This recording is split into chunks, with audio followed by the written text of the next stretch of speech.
Live from the mighty Veedverks airship, I'm Travis Lippert, CEO of Verks Unlimited Limited, better known as Veedverks.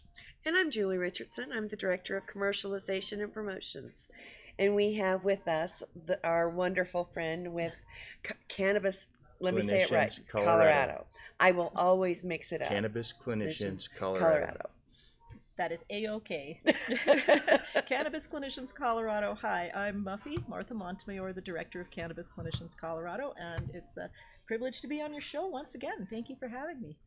Yeah, thanks for coming. You're just one of the most informative people that we could possibly get on the show, and so we appreciate you coming. Since we are streaming to YouTube, we had on Tuesday our Facebook live show was cut in the middle of the broadcast. Then they deleted the post, and so that was the last straw. And so we are streaming now directly to YouTube. So please subscribe to our channel. Please share this out. In fact, I want to try and figure out how to share this on Facebook as we're live. I wonder if I can get a live link. But anyway, thank you for joining us. You've got some things to tell us about that are upcoming that I'm excited to hear about. I do. Our monthly Cannabis Clinicians Colorado meeting is coming up on Tuesday, and that's May 21st. And we have a fabulous guest speaker this month. We have Dr. Rav Ivker of Fully Alive Medicine. And he's talking about his latest book, Cannabis for Chronic Pain and for Feeling Fully Alive. I can't wait. When I saw who was the guest, I mean, it was, I read it and then I'm on my text getting you, okay, you have to come talk about this man. Because, I mean, just think about our cannabis family of how many of us deal with chronic pain. Absolutely. When I work with patients at my Healthy Choices Unlimited clinic, literally 94% of people on the Colorado Medical Marijuana Registry are on for chronic pain. Mm-hmm. So it's a very important topic that really affects everyone, because everybody knows someone with chronic pain. Right. And if they've been on opiates for years and years, their body is confused on pain, and it's harder for them to transition. But once they do. Absolutely. Dr. Rav should be very proud of the number of people he's gotten off of opiates and more dangerous drugs. I know that the doctors at my clinic do similar things. What Rav's done is taken it a step further and actually written out protocols for people to follow to help them with their chronic pain. So instead of just helping one patient at a time, he's put it out there in book form so he can help everyone, and he's going to lecture on it and take questions as well. Nice. What are some of the things that he puts in his protocol? I'm sure it's diet, exercise, but does he do any other supplements and any other plant medicines? Well, that varies for each individual and what the problem is. I mean, pain is such a broad subject that you can't really say that it's one size fits all for everyone. And unfortunately, that's kind of where the protocols are in conventional medicine right now. When your only tool is a hammer, all problems look like nails, is an old saying, right? And what we've got is a situation where opiates are the hammer, and that's the only tool we've got in a clinical setting, unless you look to alternative treatments like medical marijuana. Mm-hmm. Well, I'm excited that the opioid bill passed. Me too. Now I don't want to jump to conclusions. Last year we had the autism bill pass, and then it was vetoed. This year Jared Polis did sign the autism bill, but really I don't want to, jinx anything by talking about it before it's been signed by Governor Polis. Yeah. Well, I know he's signing bills today. I saw it on the news this morning. He had like crossed. 18 or something to sign. There we go. But to be able to deal with, a situation like if you break your arm or get in a car accident, be able to have it medical marijuana initially. Yes. If we can start on the more safe medicine, maybe we can prevent people from becoming addicted and prevent some of the 60,000 deaths from poisoning is basically what it is, from overdoses that are happening each now with our opioid crisis in America. And it really is a crisis. And it takes less than a week and you're addicted, is from what I understand with opioids, with the oxy and that sort of thing.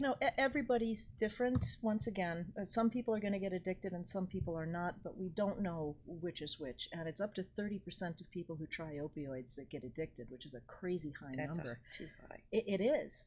But that said, you can't completely diss opioids because they do have very good uses for pain management. And we do have patients who need a combination of medicines, who need both medical cannabis and an opioid, and that's a-okay. If that's I've what been works that for them. bad. Yeah, exactly. So I've so been I don't that want to bad. say all opiates are always bad, because that's just not the way it is. Right. You just don't want to be on them for extended periods of time. That's correct. That's Plus, when you'll never yeah. poop again. It's Well, how you that, feel, but your bones and what it exactly. destroys you. Yeah, and we you think know. it has effects on sugar metabolism as well. Interesting. So yeah. Anyway, Dr. Rob will touch on all those things, I'm sure. Yes. Yes. What were your thoughts on the delivery bill? Were you hoping, or were you on the Will you fence? tell our listeners and watchers what the delivery bill is? Yes, I was not part of that bill, unfortunately. Oh, So fill well, me in. the delivery bill is where patients, where if they cannot get to a dispensary, they can order it and it can be delivered to them. And there was a lot of back and forth about this. Dispensaries felt like their walk-in traffic was going to diminish. There was a lot of concern over whether or not that was safe or not to do, which is preposterous, Preposterous. preposterous. Yes, if it's crazy. safe to deliver opioids via the U.S. mail, Right. I mean, that's a postman in a truck driving it up towards your doorstep. Yeah. Right. So how is Yeah, that any you can different? totally get that. You can get Yeah. alcohol delivered to you. You certainly can. My big supporting argument in it was there was a child I used to assist with, Mhm. and I would go sit there, and I had medical training, so the parents trusted me to sit there with their child that may have a seizure at any time. So they could travel an hour into Denver, get the medicine, and then an hour back home. So under those circumstances, I see where it was needed. There were times when I could have used a delivery service where I wasn't driving, so it's needed. I can think of so many patients who could use Yeah. that right now. Spinal surgery Yes. patients, yeah, people who are in hospice care. I mean, there's home hospice care, obviously, but there's all kinds of situations where that would be fully appropriate and is very needed. Mm-hmm. Oh yeah. Well, some of us are just busy. I mean, Yeah. they don't. Our headquarters is in Lakewood, Colorado, which is in Jefferson County, Colorado, which has no medical or recreational dispensaries. Mm-hmm. Or I take that. You know what? There must be a county line right there down Alameda Street. But point is, it's quite a haul to go to a recreational dispensary from here, and it would just be convenient if I could, get some cannabis delivered to me. What was the name of that Dead Kennedys album? Give me convenience or give me death. Yeah. Mm-hmm. I like to think of it more for medical necessity, but hey, if it's Well, good for one person, it's good for another, right? I do have a medical necessity. Like I showed you the damage last time you were here to my skin That's from true. all of these prescription pills that they had me on, and I've replaced those with cannabis. I allowed my medical card to expire, but for other reasons. Right. That's something I wanted to ask you about. Mhm. I have too. I know a lot of people that have let their cards expire. Mainly, some of it has to do with owning guns. Some of them have to do with no longer wanting to be having their name on a list, or they've gotten to where they could grow their own. How do you feel about people no longer wanting that medical card or feeling like they need that protection? I feel like we're not being counted fully. Well, there are 30,000 fewer people on the Colorado Medical Marijuana Registry now than there were 3 years ago. That is an absolute fact. We've gone from 115,000 at maximum down to about 85,000 now, and all of those statistics are available on the cdphe.state.co.us website, which is the Colorado Department of Public Health and Environment. Now, the reason that I see for that, which is a reason most people let their medical marijuana card lapse, is because the availability of recreational marijuana. And let me give you a really kind of outlier example. I do a lot of work on the Western Slope. Mhm. Parachute, Colorado, for an example, is a recreational-only town. Well, it's over 30 miles either direction. It's way over half an hour either direction to get to anything like a medical dispensary. And then mostly when you go west of Parachute, you're in dry counties anyway.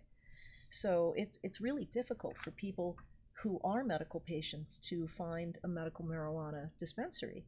in those areas. And then in Denver, it makes zero economic sense if you're a MedRec dispensary to keep that medical license. It's 10% of your business. But for that 10% of your business, you have to have a second license that costs tens of thousands of dollars. You have to have a second grow, which is more tens of thousands of dollars. Right. You have to have a second joint rolling machine. I mean, it's all these. It's like one joint rolling machine is going to contaminate the other. Correct, because if you push that joint rolling machine across the hall, it's now been contaminated by recreational marijuana. The horror, the cherry tomato has touched the other tomato. Yeah, yeah. No, it's really silly. So what we were hoping for this year in the legislative session was to make it so that medical patients could purchase from any dispensary, to really open up access for our medical patients who might live in dry counties or counties that are recreational only. And the idea is that a medical patient could walk into a recreational dispensary and purchase 2 ounces of cannabis instead of the 1. They can purchase their 500 milligram candy bars, and they get the 30% excise tax that's on recreational marijuana excused for them. So it's the lower cost, and you can get the higher potencies, and you can get that at any dispensary, not just in one that has a medical. And that would really open up access. So we worked hard on that this year in the legislative session, but in some ways I kind of feel like I let down 50,000 patients, because that's not the way the bill ended up. You know, what's that saying about lovers of sausages and the law should watch neither being made? Yeah. It was a sausage party. I love that. In more ways than one. Yeah. Yeah. Well, there was one that I started working on that completely washed out, was keeping your gun rights and having a medical marijuana card, and that went nowhere. Yeah, isn't it funny? That's the one thing that the NRA will not support. They will support people on the terrorist watch list having guns, but they will not support a medical marijuana patient having a gun. It's just mind-boggling, because marijuana is legal in Colorado. So using marijuana recreationally and having a gun somehow is a-okay. Yeah. But if you're using it for your knee pain, no. Yeah. But I can take all the Xanax I want and drink hard liquor like a fish and have all the guns I want. So it's a mixed up world. It is. So it is. That's for the next legislative session. I say that we move speaking of which, forward. you're going to talk about that. Well, so there were some things that, you know, I'd like to see a patient's Bill of Rights move forward through the Colorado legislature. And we tried this year to get some of these issues taken care of within the sunset review of the Medical Marijuana Act and the Recreational Marijuana Act. And unfortunately, I spent half my time on the Western Slope seeing patients in Grand Junction and Montrose and Edwards. And so I missed a few sessions. And during those sessions, the language that we had proposed got dropped somehow. But fortunately, Senator Julie Gonzalez has offered to meet with us in August to put together a bill for the next legislative session that would simply be a medical marijuana patient's Bill of Rights, so that you can use the cannabis freely chosen as your medicine. Now, does that include parent protection? Because I know in our community, we've had parents with children that were medical marijuana, and if they do anything as far as becoming an activist or getting loud, it seems like here comes child protection to scare them back into their little closet.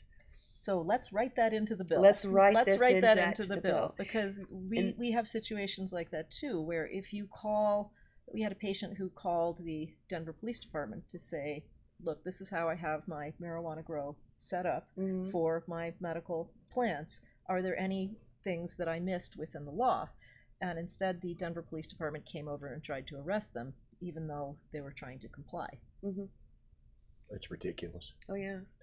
So a patient's Bill of Rights is something that we're working on, and I'd love to get feedback from people on what people want. You know, I've got the audience with the state senator, so let's put in what people need. The parent protection is huge. Yeah.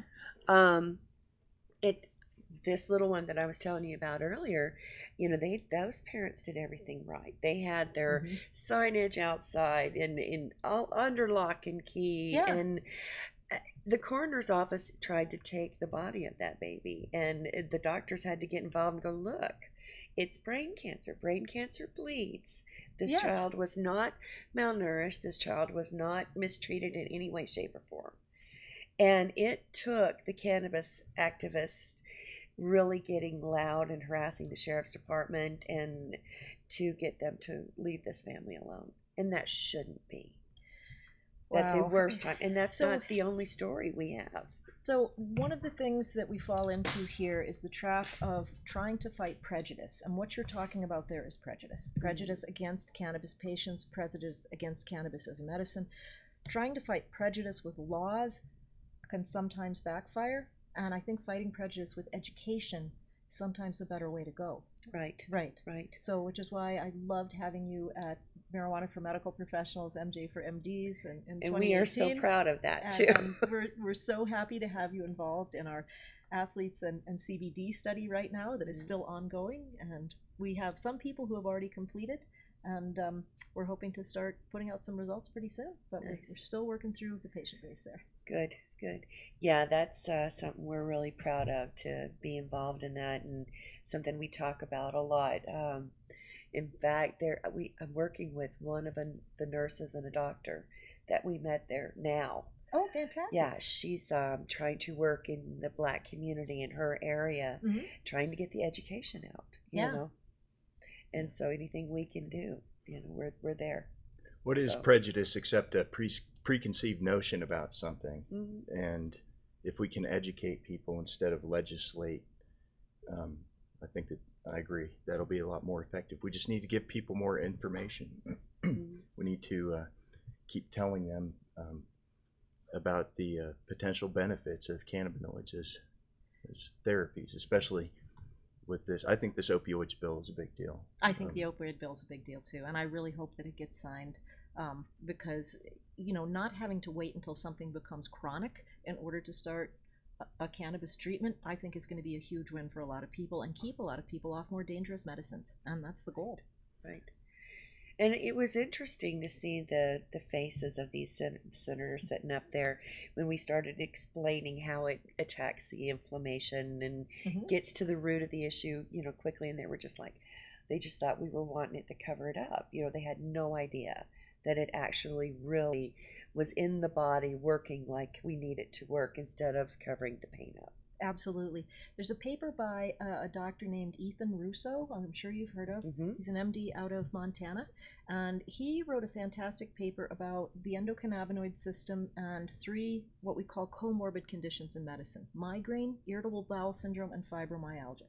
Now, people with migraines tend to have irritable bowel syndrome. People with irritable bowel syndrome tend to have fibromyalgia, and people with fibromyalgia tend to have migraines. It's kind of, that's why we call them comorbid, is they tend to present together. And what he found, and what his hypothesis is that low natural production of cannabinoids can lead to some of these chronic problems like migraine, IBS, and fibromyalgia. So the idea is that you take a small amount of cannabis every day to keep your natural endocannabinoid system making more anandamide and 2-AG. And those are the 2 most common cannabinoids that we produce ourselves within the body. And by doing that, by stimulating the body to make more natural cannabinoids, you reduce the number of days of pain for these horribly painful conditions. Excuse me. And it's an amazing hypothesis. It's a fantastic paper, and I'm hoping to have him as a speaker. He'll have to speak via Skype at another CCC meeting in the future. But I'm sure Dr. Rav is going to talk about this, about using what we call microdosing, a small amount every day to stimulate the body to create its own cannabinoids to help with chronic pain. That's fast. Ethan Russo is one of the, is it Russo or Russo? I don't know. Russo. He was the lead researcher at GW Pharmaceuticals for a long time. Yes, he And was. before, now he's split off and is in Oregon. But he wrote one of the papers that influenced me the most when we were starting this business. It was called Taming THC. And you should Google it. Taming THC by Ethan B. Russo, Russo.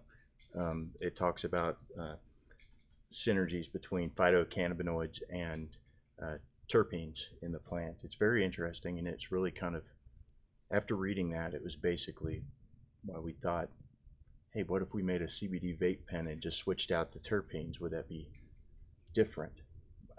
Would they result in at least different?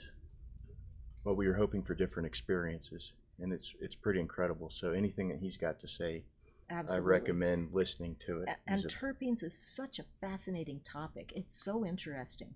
I mean, you can have 2 strains where the cannabinoid profiles are exactly the same, but they have different terpenes, and you'll have different effects. Oh, yeah. One will be energizing, the other might be more sedating, but the cannabinoids are the same. So there's definitely something going on with all those terpenes. Definitely. Right.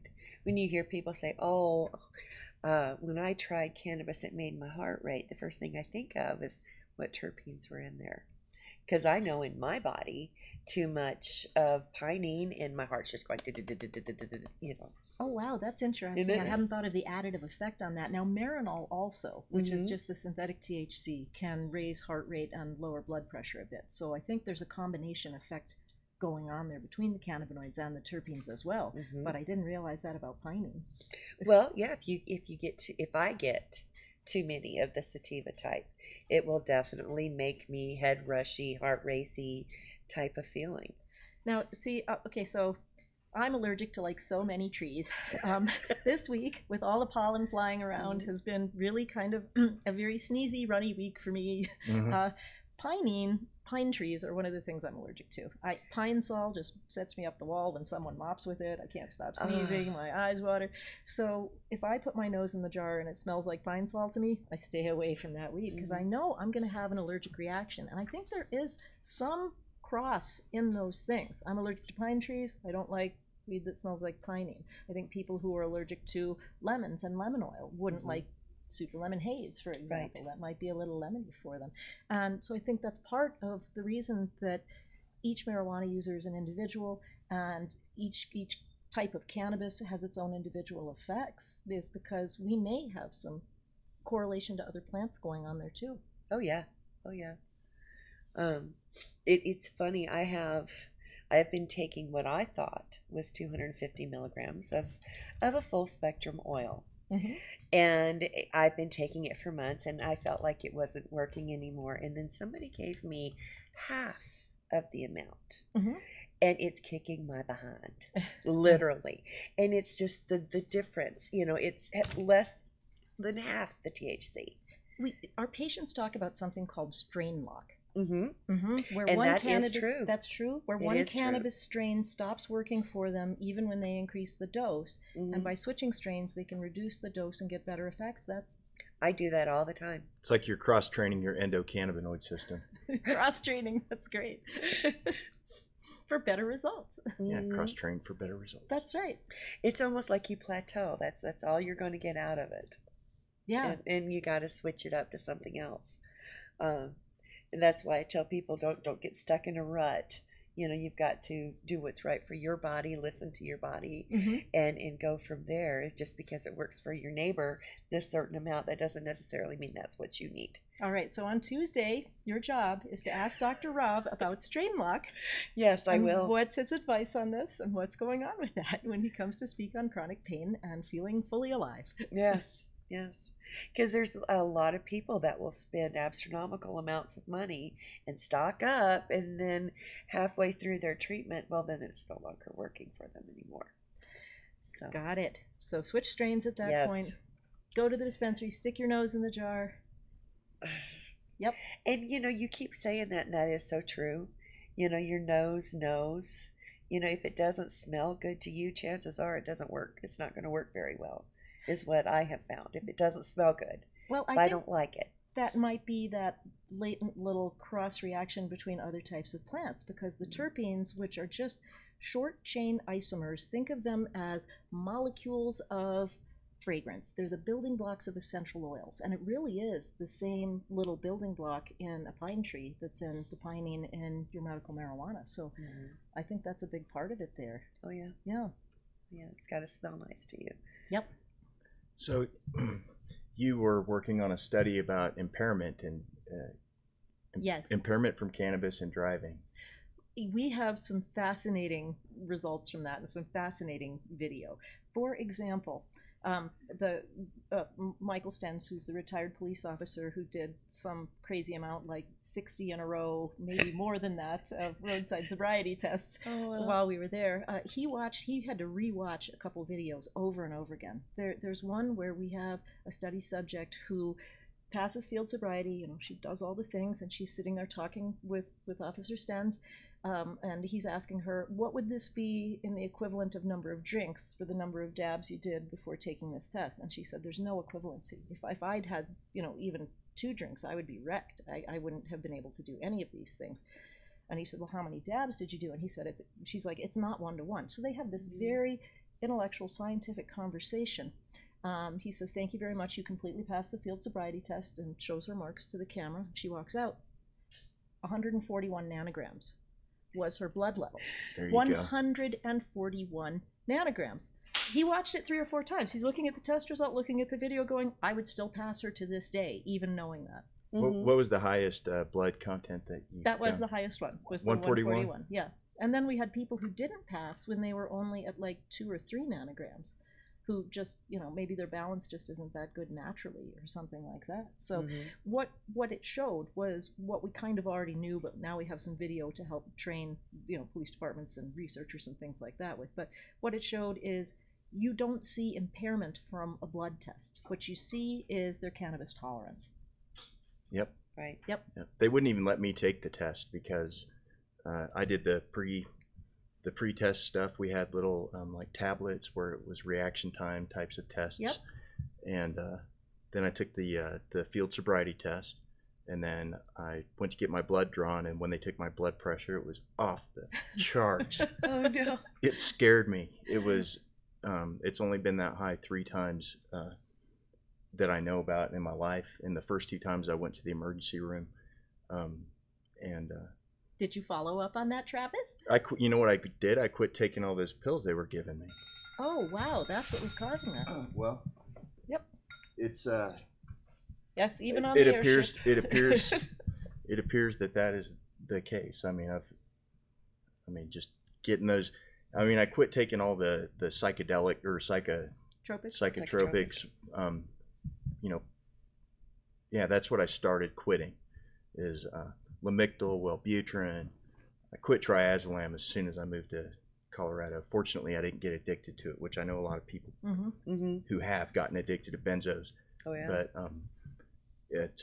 We see but- interdose withdrawal with benzos. Between, you're supposed to take them like every 4 hours. We'll see people start to go in withdrawal within the 4 hours. It's just addictive. You're very fortunate. I took them. I used to be a pattern day trader, SEC classified pattern day trader, and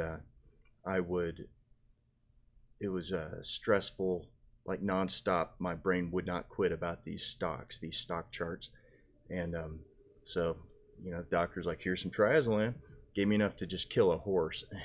So I mostly only took it on Friday nights, and there must be 5 years of movies that we watched on Friday nights sitting on the couch. Couldn't tell you a thing about them. Wow. Couldn't even tell you that I saw them. I just roofied myself on Friday nights for like 5 years. But ultimately the last pill I was taking was blood pressure medication. I was on my 3rd one at that point, and turns out that's what was messing up my skin. So. Oh wow. It was. It's permanent. I have what's that called? Not albinate. It's what's the word for when your skin turns just Vitiligo? white? Vitiligo. That's the end result. Gave me vitiligo, and I'm still technically supposed to be titrating off of Lamictal because I quit it cold turkey. And that was like 18 months ago or something like that, and they wanted me to titrate off of it for another 10 years. But Well, no thanks. One of the things that cannabis really shines at is getting people off more dangerous drugs like that. We have people who come in to the clinic sometimes who are actively in withdrawal from opiates and get relief right away from cannabis, from the withdrawal symptoms, and that works with many other drugs too. So bravo to you. That's fantastic. That's a great story. Well, it turned out okay. I was scared. I was scared that I had Stevens-Johnson syndrome for a while, and so when they called and said, "Yeah, you're pretty screwed up, but it's not Stevens-Johnson syndrome, so it's not going to kill you."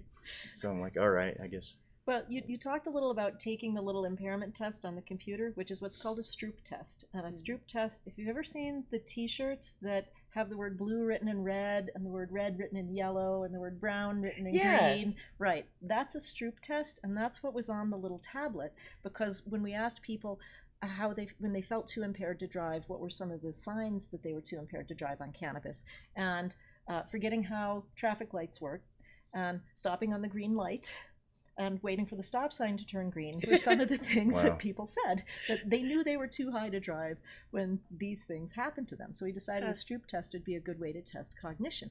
So we had one participant whose blood level was it wasn't in the 141 range, but it was in the 80 range, who felt so impaired that they were having difficulty with the Stroop test, but somehow were not impaired enough that they managed to root the tablet it was on, find their data, and delete it because they thought they'd done a bad job on it. So it's like, oh, seriously? You couldn't tell green from blue when the word was in a different color, but you were able to root a tablet you've never seen before and delete your data? The current law is 5 nanograms It's 5 nanograms. per that's correct. milliliter. Per milliliter. And so you had somebody with 141 nanograms per milliliter. That's correct. We had That's- others in the that's amazing. 60s and 80s who, once again, some of them passed the field sobriety and some did not, but we had people with much lower levels who failed the field sobriety. So it was really an interesting day, and it gave us exactly the data we predicted we would get, which is all over the place and not a show of impairment, but instead a show of tolerance. Right. Yep. Have you seen these jokers that have they make these Fatal Vision marijuana simulation goggles? Fatal vision, but no one's ever died of a cannabis overdose. Yeah. So they put these goggles on people that just totally, it's like looking through a prism or something And like they're that. $2,700. Yeah. I But wonder if you get your wait, money back it if you is? buy it. I mean, at what dosage? I've never heard of people having visual hallucinations with cannabis. At what dosage do you have to take? Is it like a Rick Simpson oil type of dosage to get No, visual I hallucinations? think it's just one injection of marijuana. Injection. Oh, No, we're no, I'm doing kidding. it by Of the marijuana. injection now. Yeah, just one marijuana. I'd like one marijuana, please. Yeah. But these guys are a joke. Fatal Vision. I want That's fascinating. $2,700. Oh, they make alcohol impairment goggles. How are... That would be a fun thing to test. It'd be a fun thing to do a YouTube video about, but I'm that not would willing be- to give them $2,700. No, so you're going to have to ask for a demo, I think, and have them come in and demo the marijuana goggles. It's like beer goggles, right? Right. Yeah. No, I have done the alcohol impairment goggles before. Really? That was pretty Are they like alarming. being Yeah, drunk? you feel like you're off. You're not, engaging like you should, and it does make you feel very dizzy. I'm such a cheap date, Me too. I don't 2 drink drinks either. and I'm done. Clunk. Yeah. If I can even make it to 2. That's really crazy. I'd like to try on a pair of those and just add that to the mix. Put up some cones, get a go-kart, maybe a couple of race car drivers, and just do some further experimentation about impairment wearing these ridiculous goggles versus actual. So one of the interesting things about driving impairment in the first place is, so it's obviously unethical to get people violently too high and then asking them to drive, right? Or very drunk and then asking them to drive. But driving while high and driving while old have very similar sort of symptoms. Old people tend to keep a longer distance, a greater distance between cars. They tend to have slower reaction times, and they tend to drive around slowly because they're worried about things coming at them. Well, guess what? People who are too high to drive have the same sort of reactions. They have a longer following distance and slower reaction times and worry about things happening because their perception rates change. But it's not unethical to take a whole bunch of old people out driving. So a group in Canada did this and took a lot of old people out driving and found that, once again, driving too high and driving old are really similar. So I wonder how this relates to old people, the marijuana goggles. Does it make you feel really old to put them on? Oh gosh, no, I can't tell how fast things are going anymore. My speed rate adjustment is off. That would be funny. That would. I was at an industry event, and driving back from it, I decided to try using Waze for the first time ever. I use Waze all the time. It wasn't the right time to use a brand new. It took me. It's like turn left at this alley, and then it took me the most. I'm sure it saved me a couple of minutes, but it took me through parts of Denver I've never seen before, and I ended up, eventually on the highway. But it was some super taxi driver type of shortcuts it took me through with the different. Exactly. But, Yep, because I take I-70 quite a bit to go back and forth to the Western Slope, and Waze will route you around the avalanche, though. I mean, it's actually really good for highway driving. Yeah. Yeah. Well, if I ever end up with a pair of these marijuana goggles, I'll make sure that we try them out. See how it works with Waze. I mean, can you get your money back if they don't work? That's got to be easy enough to test. What is the name? Fatal Vision. Fatal Vision. Yeah. It's. And they use 7 different activities included to build a campaign to educate your community about the potential dangers that can result from recreational marijuana use. I see. Have we had those dangers here in Colorado? Do we have some statistics on that? I think that they're. I thought we were doing better. That's what I thought too. Yeah, I thought the only reason that we see a greater incidence of people driving with marijuana in their system is because we weren't testing for it before. Well, yeah, it makes sense. I think it's a performance enhancer up to the point where you know, depending upon your tolerance and stuff. In fact, I saw an article, I think it was yesterday, about some sanctioning body for horse racing was arguing against allowing horses to take CBD because of its because it's good for you, and they consider it to be a performance enhancer. So, but animals eat cannabis plants in the wild. There's many pictures of deer chomping away on they like bitchweed, hops and they like hops. Exactly. Yeah. So, if it's a natural substance that the horse might eat anyway, what's the big deal? If it just makes them, if it reduces inflammation, or I think specifically they said it is because of its anxiolytic properties. Because it reduces anxiety? I guess. Okay. Well, one of the things that I find interesting is, so CBD is found not just in hemp, but also in hops. Mm-hmm. So the idea that they're going to add CBD to beer when it's probably already in there always seemed funny to me. Like, this is a big deal and has to go before the FDA. We simply don't test beer to see how much CBD is in it, but it is naturally occurring in hops as well. Right. Yeah. Right. In fact, I know somebody that's pulling CBD from hops in a state that's not legal yet. That hemp is, well, hemp's, that's great. Yeah. Yeah. Yeah. And it's something they decided to do, and they're kind of in the beer mentality kind of area. So I'm like, well, go ahead. It's just one more reason to drink beer, right? CBD. Here's so it's the U.S. Equestrian Federation announced May 14th. Rule violations. What if the horse is coming upon it naturally by eating hemp or hops? I don't know. Well, that's one of those mystery questions. I suppose we could ask Dr. Rav, but he is not a veterinarian, so.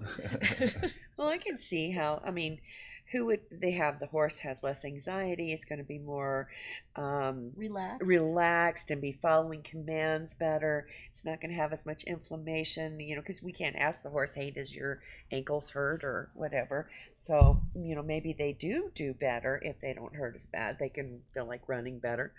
I thought of a new product. What? When they brand animals. Yes. Like a follow-on. The CBD spray for the brand. Oh, like the rubs over your tattoo? Yep. For your brand, for your horse? Yeah. There you go. I hate the idea of branding. I do too. That's just, I couldn't even watch it as a kid. That was horrible. Well, our lot coder has the way it works is it you typeset letters backwards and upside down into a brass carriage and screw it all in there, load it into this machine that heats it up to just, I don't know how hot, but it is super hot. Then you step on a pedal and it goes, and debosses and ink stamps are lot codes on our packaging. Oh, nice. But that so carriage. It's like branding your vape pens. Yes. So is that cruel and unusual punishment for your packaging? Yeah. I can't wait to be done with that machine. We're switching to, we're going to be going to QR code stickers pretty soon.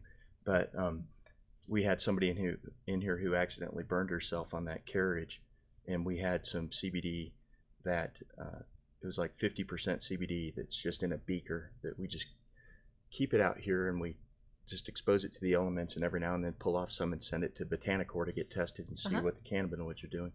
But so she put some of that on her fingers, and it just, long story short, that resulted in some challenges amongst other people here. So we, we put a The new branding challenge. Yeah. This is terrible. Yeah. Yes. What is wrong with young people? Well, because it just, you have to. Do not brand yourself with the lot code. Yeah. So we did, and we put CBD on it, and it just Heals changed. it right up. It really changes the you can see it.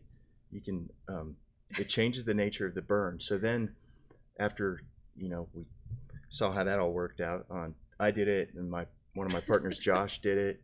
I think he had 3 of them on him, and I had one on me. But so a couple weeks later, the next test was to heat up distilled water in the lab, and so I had a 50 milliliter beaker of distilled water that was at about 95, 96 degrees Celsius, because up at altitude, that's about where water boils. Yep.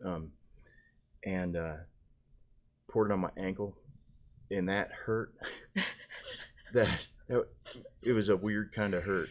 Immediate. Do not do this at No, home. don't do it. Do not burn yourself. Do not brand yourself. These are very bad ideas. Yes. But this time, instead of slapping like 50% CBD on it, I just put one of our lotions on it that has like 0.5% CBD in it roughly, and it's amazing what it'll do to burns. The It just Amelia's changes. little lavender lotion. I love that one. Yeah, that's what I put on my Excellent. ankle. You can still see a little bit of a scar from the lock coder. Don't but burn yourself with don't burn boiling. yourself. Scald burns are terrible. I did this so you don't. I did this so you don't have to. That's right. It changed. It turned that from what would have been a pretty serious burn into a bald spot on your leg. Yeah. It was. But it took the heat out of it. You know how you can feel the heat after a yeah. burn? Yeah. It wasn't like that. Yeah. Wow. And I've used it on sunburn, and it'll take Oh, the nice. That's a the great heat idea. out. Yeah, exactly. So, I tried. I was at some event up in the mountains, and I tried just. I got a pretty bad neck sunburn, so I tried to just make half my neck. Put Amelia on half my neck, but I couldn't really. I guess it didn't occur to me I could have taken pictures back there, so I don't know how that. so you only wanted to be I don't know how half that of a worked redneck? out. Yeah. But it really is amazing sometimes what and I'm a fervent, strong believer in what we were talking about before, like with Dr. Russo's work with the entourage effect, and everything that people say about it is absolutely, I believe it to my core, that CBD products that contain a small amount of THC are, I would generally prefer those, and I would recommend those. But it is amazing what just these individual molecules sometimes can do, just by themselves. Like, Yeah. it's But you brought up a good point about the entourage effect there, and this is where cannabis just takes conventional medicine and throws it out the window is the problem, because it doesn't fit that conventional medicine model of a single chemical compound that can be synthesized in a lab that has this market effect at this specific dose on a 150-pound man. We do not have that with cannabis. So the amount that you use might be different than the amount that Julie uses, and the amount that I use, since I'm somewhat allergic, would be completely different. Isn't that ironic? But Yeah. I can't drink beer either. But that whole idea that we must have this measured dose is the first thing that we have to do in our group when we're talking to doctors about cannabis, is that the idea that it's okay if the dose is variable. What if it's okay that we use different doses for different forms of cannabis? What if it's okay that even 2 people with the same disease use a different dose? I mean, that's a first hurdle delivery we have to get system. over. Yeah, different delivery systems. We usually have to do a combination of delivery systems. Like you rubbed the lotion on your leg right after the burn, but you might also have inhaled some CBD afterwards, or inhaled some THC for pain relief from that burn. definitely. Yeah. Mhm. Yeah. See, and combining typically gives you the best results with that. Yeah. And I'm sure we'll hear about that for chronic pain too Yeah. on Tuesday. Well, that was a really good subject, and I forget who taught the class last year at your conference, but they were talking about layering. Michael Tagan, yes. Michael Tagan. And since then, that's kind of been how I've been approaching it, and it does make a huge difference. Yep. You've got to get it in your body and on your body, Yep. and find the way that works for you. Yep, Best. that preventative amount for Dr. Russo, however it's pronounced, for Ethan's effect of the little bit every day to boost your endocannabinoid system, and then something for acute pain that might be something that you inhale for when it's really bad right now. Right. The fastest way to get this medicine into your body is to inhale it. You know, suck some down and you'll feel better in 1 to 3 minutes because peak plasma happens in 5 minutes. Right. But then during the day, when you don't want to be high or stoned, using some of the balms and salves, using the lotions, you know, is really a lifesaver for a lot of people. Yeah. Yeah. Well, for me, I take a full spectrum oil at night, and I do CBD during the day. I take a tincture during the day. I'm able to use CBD topicals during the day just fine, and I feel like it works at that level for me because it's already in my body working synergistically Exactly. at what's causing the problem. Yep, you've got that baseline level to prevent acute problems from happening, but every now and then they're still going to, and you've got a plan for those too. And just like if, say, I was taking Keppra for my epilepsy, which by the way I'm not anymore, there is still a possibility of breakthrough seizures. Yes. And cannabis is the same way. You can be stable just like on a pharmaceutical for years and have a breakthrough issue, you know, and have to deal with that, and that's okay. Yeah. You know, and that's going to happen just like anything else. Because things are going to change. There's so much tree pollen today, and tomorrow it might be gone. Right. Or if you're a female 45 to 55 and hormonal changes, or if you have, you know, a child that's going through that, you know, there's so many different variables. Yep. That's going to change it up. Exactly. So, back to the legislative session again for a minute. Yeah. Did you see the one where they now want a sign in every dispensary warning about possible dangers during pregnancy? No. This is an interesting one, and, you know, the best thing to take during Dr. Laura Borgelt, who is so amazing, who does our cannabis and pregnancy and lactation at the conference and has taught it before to our clinicians. She's incredible. And she says that there really isn't data on this at all. She says all of the data on cannabis and breastfeeding is based on one woman in the 1970s who smoked 14 joints a day, and that is not data. That is an N of 1. But that's all we've got is the problem. So these signs in dispensaries, the sign on the cigarette packet, we have absolute hard proof that smoking tobacco during pregnancy causes problems. We have absolute hard proof that drinking too much alcohol while pregnant causes fetal alcohol syndrome.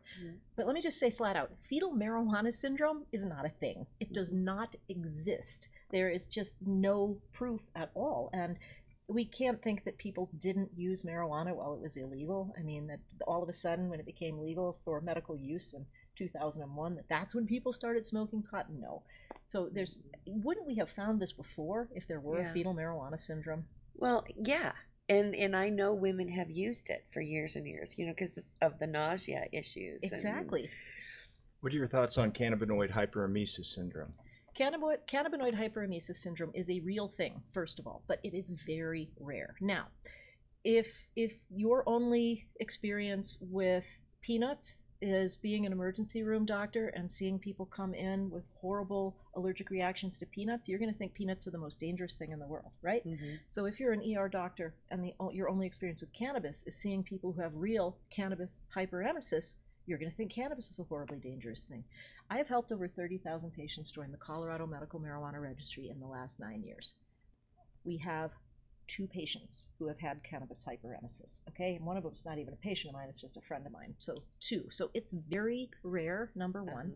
And number 2, we really know nothing about it. It happens with Marinol, it happens with spice and K2, and it happens with regular marijuana. Now, we don't know if it's just receptor oversaturation. We don't know if it's, I mean, at first I thought it was strain specific because the 2 patients that I've got who have had it, both it was a specific strain that set them off with that. Can you tell us what strain? Do you remember? I'm not going to say that. I don't want to ruin anyone's Okay, I strain understand. day, I understand. right? Yeah, Because yeah, there's just definitely. no link, and the reason. But you can't say that it's always that strain if it's happening with spice and K2 Right. and Marinol also. So it's a real thing. It's an unknown. It can be dangerous, but it's very, very rare.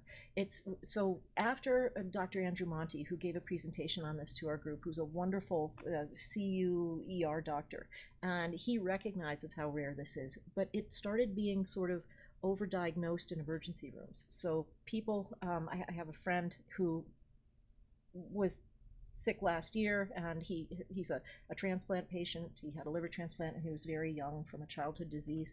And when he went to the hospital sick with the flu and dehydrated, and he knew he was dehydrated, and he's more delicate, even though he's in his 40s, because he's still on anti-rejection drugs. They refused to treat his nausea. They didn't want to give him fluids because he admitted to smoking pot. And they were like, well, that causes you to vomit. He's like, no, I have the flu, and I haven't had any marijuana for 2 weeks. And this is not, there's an idea that the egg salad sandwich that you bought at the gas station 10 years ago is still making you sick today. Right. Is ridiculous, okay? And do not buy the egg salad sandwich at the gas station, okay? Come on. But anyway, but that's what they were trying to tell him, that if you ever smoked pot and now you're vomiting, that's the cause. That's not cannabis hyperemesis. That's not. You just, don't eat that sandwich. Jerry had the flu. Right. Yeah. Exactly. But there's a jump to conclusions on that now because cannabis hyperemesis is a real thing. So it tends to be kind of this foregone conclusion when that's not the problem. Right. So we need to treat people who are having vomiting no matter what the cause. Right. Well, yeah. And I hate to tell them that cannabis works great for nausea and vomiting, and It does. and it works really, really fast. Well, and the people with the cannabis hyperemesis are people who use a lot of weed. It's not like you smoke it once and then you've got it, unless you're, excuse me, unless you're allergic to the cannabis plant itself. Your chances of vomiting from cannabis are extremely low. Usually it's an anti-nausea medicine. Right. Right. Can I have one of those waters? You sure can. Thank you. Well, all right. Well, I think we've Yeah, we're coming up on our covered everything. time limit. Could you remind us again to give us the if people want to attend the Cannabis Clinicians Colorado? So our website is coscc.org. So CO like Colorado, scc.org. And you'll go to meetings, and it'll have the information on the meeting. They're held at the Auraria campus of Metropolitan State University, and we're in an old site classroom, M203. And it's from 6:30 to 8:30 p.m. And we'll be having both the legislative wrap-up with our friends from now I'm going to do what you do, and you can't pronounce Cannabis Clinicians. Safe Access Colorado. Oh, nice. That's it. Yeah. So our friends from Safe Access Colorado, Melanie Rose Rogers and Cindy Sovine, will be doing the legislative wrap-up on what happened this legislative season. And by then, Governor Polis will have decided whether or not to sign these bills, so we'll know what's actually into law and not. And then we're going to hear from Dr. Ra Veedverks on cannabis and chronic pain for Feeling Fully Alive. And our sponsor this week is Entourage. Nice. Yep. Nice. Very good. Very good. But no, I always have those blank outs. I'd say I don't ever get nervous doing this, but when you get, you're on, you go. Ding. All I could think was Americans for Safe Access. What is our local chapter name? Yeah, I know it's not. It's Americans for Safe Access. But Safe Access Colorado is our local chapter of Americans for Safe Access. Just like Cannabis Clinicians Colorado is your local Society of Cannabis Clinicians group.